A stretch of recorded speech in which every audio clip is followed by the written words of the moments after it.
جئتك أؤمن بالله وبرسوله وبما شئت به وقد أعذرت إليكم وأعذرتموني.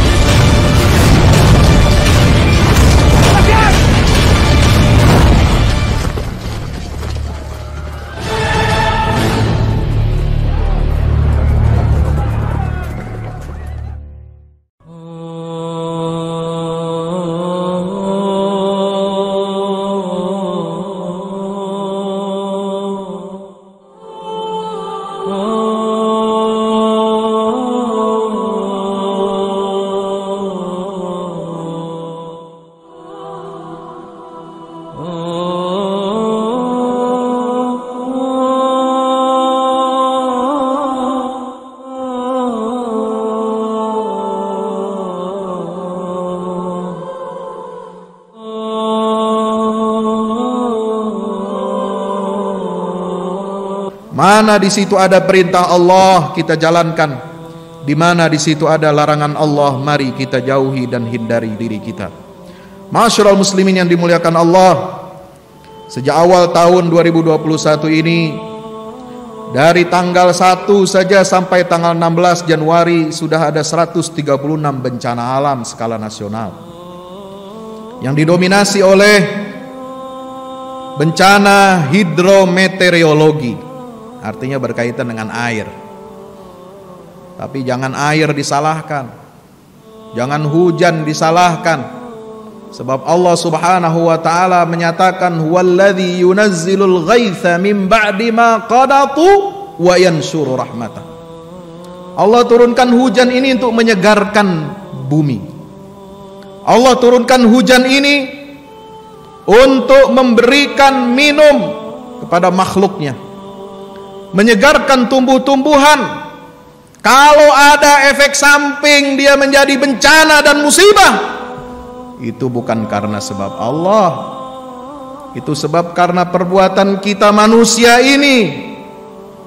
Ma'asyiral muslimin yang dimuliakan Allah subhanahu wa ta'ala, dalam Al-Quran Allah subhanahu wa ta'ala membagi musibah itu menjadi beberapa bagian. Ada musibah itu berupa bencana yang ditimpakan sebagai azab dari Allah untuk orang-orang yang durhaka, kaum-kaum yang durhaka, sebagaimana Allah timpakan bencana itu kepada kaum nabi-nabi terdahulu. Fakullan akhadna bidzambih. Allah subhanahu wa ta'ala berfirman dalam surah Al-Ankabut ayat 40, fakullan akhadna bidzambih minhum man arsalna alaihi hasiba wa minhum man akhadathu as-sayhah wa minhum man aghraqna wa minhum man aghraqna. Di antara kaum-kaum yang terdahulu itu, kata Allah subhanahu wa ta'ala, ada yang kami timpakan kepadanya hujan batu kerikil dari langit. Ada yang ditimpa suara keras yang mengguntur. Ada yang kami binasakan, hempaskan ke dalam bumi. Minhum man khasafna bihil ard, ditempaskan, dibenamkan ke dalam bumi. Wa minhum man aghraqna, ada di antara mereka kaum yang kami hancurkan, kami azab, kami binasakan itu, kami tenggelamkan ke dasar lautan. Ada bencana yang menjadi ujian bagi orang-orang yang beriman. Ini bencana, tapi kategorinya bukan azab. Buat orang-orang yang beriman kepada Allah, beriman kepada Rasulullah SAW, itu adalah merupakan ujian untuk menggugurkan dosa-dosanya dan mengangkat derajatnya di sisi Allah subhanahu wa ta'ala. Kalau dia terima bencana itu dengan sabar, kalau dia mau introspeksi, kalau lalu kemudian diikuti dengan taubatan nasuha, ini semua akan menjadi kebaikan dan akan menyegarkan alam dunia ini. Karena kata azab itu selain artinya siksa, azbun, akar kata yang sama itu artinya adalah air segar. Azbun furatun sa'ighun syarabuhu wa hadha milhun ujad. Jadi fungsi azab, satu siksa bagi orang kafir, yang kedua dia menyegarkan Dunia ini buat orang-orang yang beriman, agar mereka introspeksi, agar mereka kembali kepada Allah, agar mereka bertaubat kepada Allah dari dosa-dosanya. Ini menyegarkan. Jangan dikira bencana itu semuanya siksa dari Allah. Tidak. Ada yang membuat kita segar. Minimal jiwa kita menjadi terbangun dari kelalaian. Jiwa kita menjadi apa? Introspeksi. Barangkali ada kebijakan-kebijakan, produk-produk politik kita yang salah. Para ahli lingkungan hidup sudah mengingatkan. Kenapa baru sekarang terjadi banjir di Kalimantan Selatan? Karena 40 tahun terakhir, 10 tahun terakhir ini gila-gilaan, saudara. Terjadi ya, pembongkaran hutan itu luar biasa fungsinya, menyerap air ya. 9 kabupaten, bayangkan, di satu provinsi kecil seperti Kalimantan Selatan, semua terendam banjir bandang.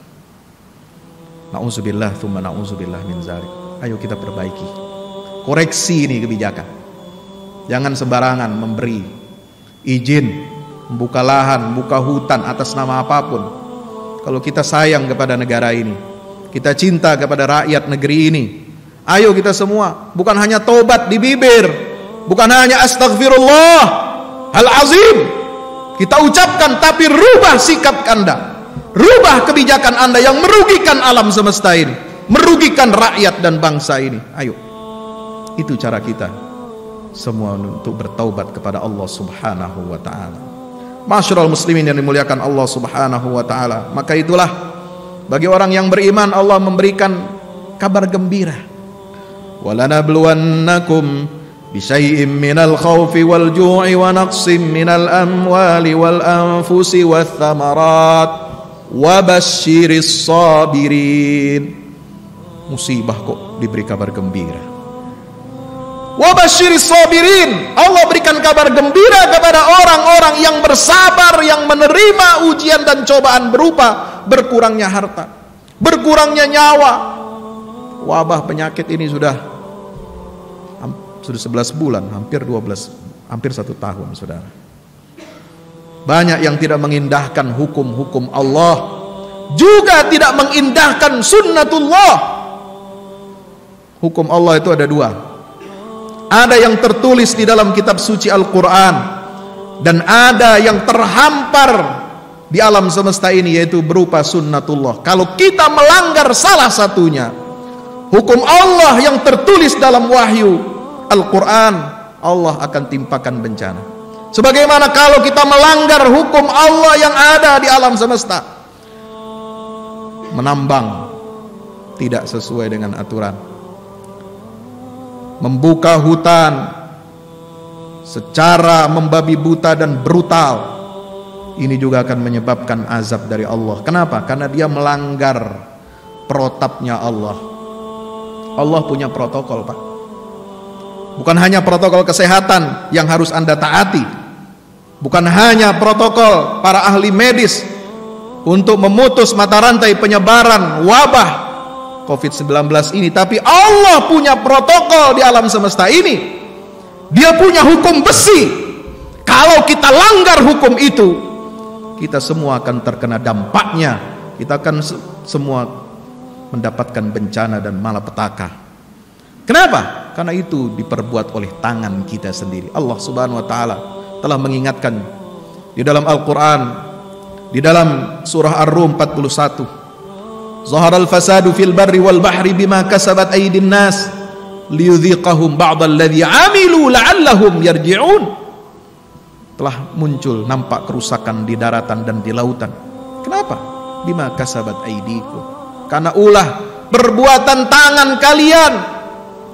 Dalam surah Asy-Syura ayat 30 Allah juga menyatakan dalam firman-Nya, a'udzubillahi minasyaitonir rajim, ma asabakum min musibatin fabima kasabat aydikum wa ya'fu an katsir.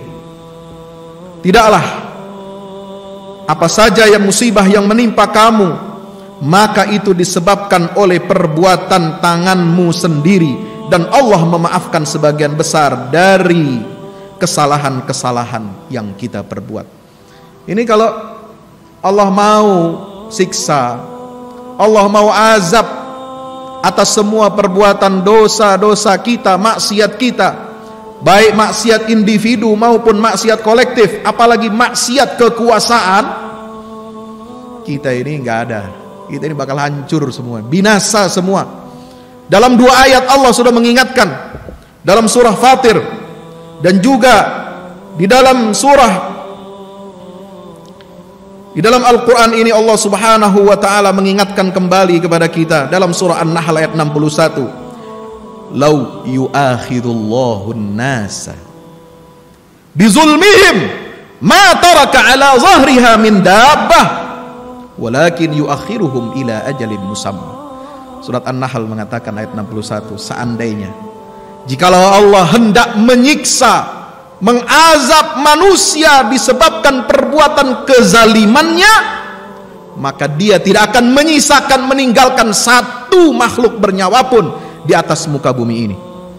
Tapi Allah tunda sampai waktu yang telah dia tetapkan.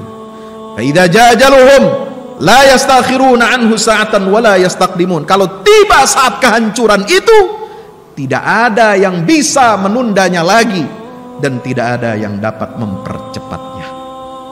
Dalam surat Fatir itu pakai istilah bukan bizulmihim, tapi lebih umum, bima kasabu.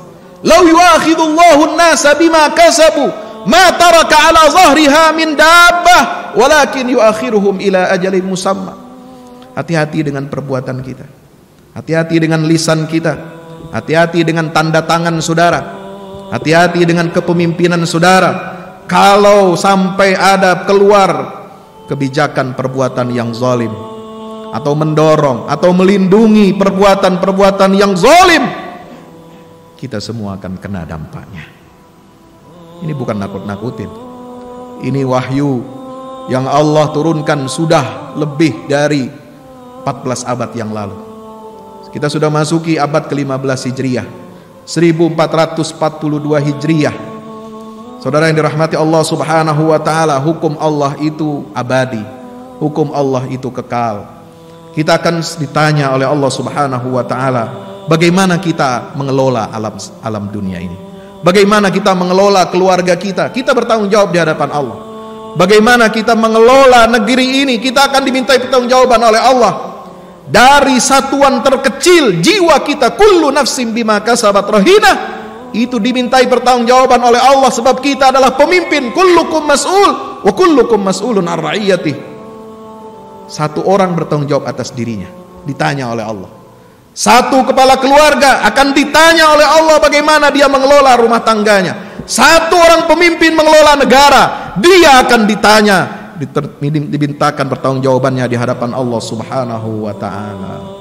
Masyaallah muslim dirahmati Allah, tidakkah kita jadikan semua bencana dan musibah ini sebagai peringatan bagi kita, teguran dari Allah subhanahu wa ta'ala? Banyak sudah kita melakukan perbuatan-perbuatan zalim, zalim atas diri kita sendiri, zalim kepada orang lain, zalim memberikan sesuatu, memberikan hukuman kepada orang tidak bersalah, sebuah tindakan zalim. Mari kita semua bertaubat kepada Allah, rubah kebiasaan kita, ubah kebijakan kita yang salah sebelum semuanya terlambat.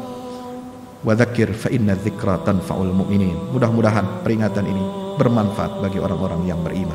Barakallahu li wa lakum fil Qur'anil azim wa nafa'ani wa iyyakum bima fihi minal ayati wa dzikril hakim. Aqulu qawli hadza fastaghfir innahu huwal ghafurur rahim. Alhamdulillahi wahdah sadaqa wa'dah wa nasara 'abdahu wa a'azza jundahu wa hazama al-ahzaba wahdah. Asyhadu an la ilaha illallah wa asyhadu anna Muhammadan 'abduhu wa rasuluhu la nabiyya ba'dah. Allahumma salli wa sallim wa barik ala nabiyyina Muhammad wa ala alihi wa ashabihi wa man ittaba'a hudahu ila yaumil qiyamah. Amma ba'du fa ya ibadallah ittaqullah haqqa tuqatih wa la tamutunna illa wa antum muslimun.